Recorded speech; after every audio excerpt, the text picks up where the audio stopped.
Sebelum pidatonya saya mulai, izin pantun dulu ya teman-teman. Ke lapangan mengembala keledai, bawa unta ke tengah gurun. Sebelum pidatonya saya mulai, izinkan saya membawakan pantun. Air beriak tanda tak dalam, air tenang menghanyutkan.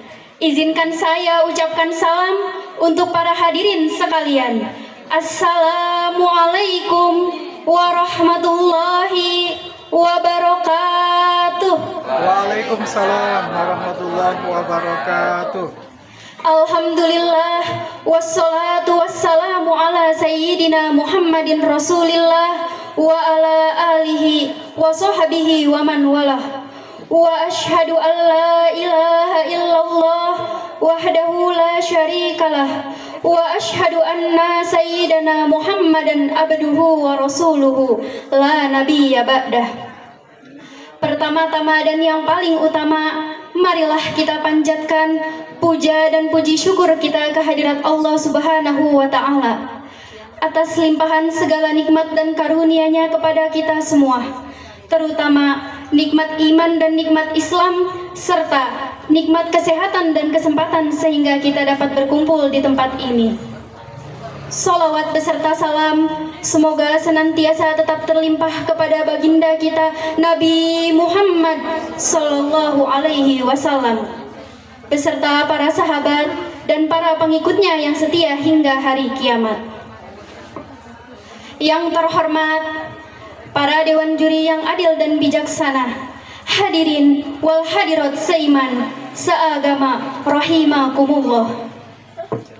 Hadirin sekalian yang berbahagia, Indonesia merupakan negara kesatuan yang penuh dengan keberagaman, terdiri dari keberagaman budaya, suku, dan agama. Di satu sisi hadirin, keberagaman ini yang menjadikan Indonesia negeri yang unik dan menarik. Sementara di sisi lain, kalau tidak dijaga dan tidak dikelola dengan baik, bisa menjadi sumber potensi konflik, munculnya fanatisme buta, persaingan yang tidak sehat, pertikaian, perselisihan, bahkan bentrokan yang dapat meruntuhkan falsafah negara Bhinneka Tunggal Ika. Pertanyaannya saudara, apakah kita rela bangsa yang besar ini, bangsa yang dibangun dengan susah payah ini, cucuran keringat, linangan air mata, bahkan genangan darah para syuhada harus roboh karena kepentingan pribadi atau golongan? Jawabannya tentu tidak saudaraku. Oleh karena itu, pada kesempatan kali ini, dalam rangka memperingati Hari Amal Bakti, izinkanlah saya, Linda Rosmawati, membawakan pidato yang berjudul Moderasi Beragama sebagai Alat Pemersatu Bangsa. Dewan juri yang saya hormati dan teman-teman yang berbahagia, sebelum kita berbicara tentang moderasi, tentunya kita harus tahu dulu apa arti moderasi. Moderasi adalah jalan tengah di antara dua hal yang mengalami kesenjangan sosial atau gesekan sosial yang tidak berlebih-lebihan dan tidak berkekurangan. Lalu, apakah arti moderasi beragama? Moderasi beragama adalah bagaimana cara kita bersikap, memandang, berperilaku melalui jalan tengah dalam beragama, supaya kita tidak berlebih-lebihan atau tidak ekstrim dalam menjalankan agama. Lalu, bagaimana caranya agar kita bisa mencapai moderasi beragama dengan baik? Jawabannya ada dua. Yang pertama, kita harus menjadi umat pertengahan, umat yang moderat dan tidak berlebih-lebihan. Dalam Al-Quran, surat Al-Baqarah ayat 143 menjelaskan, A'udzu billahi minasyaitonir rajim. Bismillahirrahmanirrahim. Wa kadzalika ja'alnakum ummatan wasata litakunu syuhada'a 'alan nasi wa yakuna ar-rasulu alaikum syahida. Yang artinya, dan demikian pula kami telah menjadikan kamu umat Islam, umat pertengahan, agar kamu menjadi saksi atas perbuatan manusia dan Rasul Muhammad menjadi saksi atas perbuatan kamu. Dari sudut pandang agama, keragaman adalah anugerah dan kehendak Tuhan. Jika menghendaki, tentu tidak sulit membuat hamba-hambanya menjadi seragam dan satu jenis saja. Tetapi Tuhan memang maha menghendaki agar umat manusia beragam, bersuku-suku, berbangsa-bangsa, dengan tujuan agar kehidupan menjadi dinamis, saling belajar dan saling mengenal satu sama lain. Selain agama dan kepercayaan yang beragam, dalam tiap-tiap agama pun terdapat juga keragaman penafsiran atas ajaran agama, khususnya ketika berkaitan dengan praktik dan ritual agama. Pengetahuan atas keragaman itulah yang memungkinkan seorang pemeluk agama akan bisa mengambil jalan tengah atau moderat jika satu pilihan kebenaran tafsir yang tersedia tidak memungkinkan untuk dijalankan.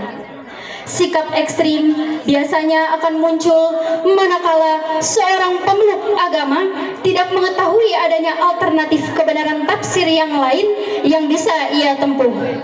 Dalam konteks inilah, moderasi beragama menjadi sangat penting untuk dijadikan sebagai suatu cara pandang atau perspektif dalam beragama. Hadirin sekalian yang berbahagia, kemudian cara untuk mencapai moderasi beragama yang kedua yaitu dengan bersikap tasamuh atau toleransi, yaitu saling menghargai dan menghormati antar sesama, lebih khususnya lagi perbedaan agama. Lalu, di manakah titik toleransi tersebut menurut agama? Jawabannya ada di dalam Al-Quran surat Al-Kafirun ayat 4 sampai ayat 6.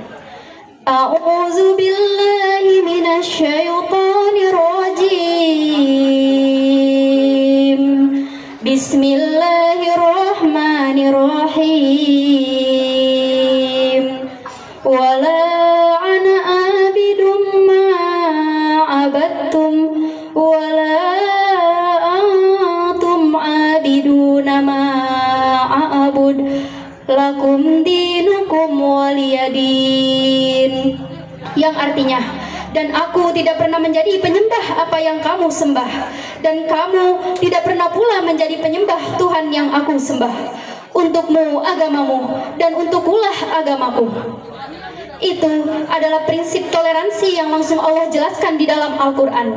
Tapi uniknya para hadirin, di Indonesia banyak sekali yang memaknai ada seorang murid bertanya kepada gurunya, "Pak Guru, Ramadan kemarin teman saya yang Kristen membawakan saya makanan.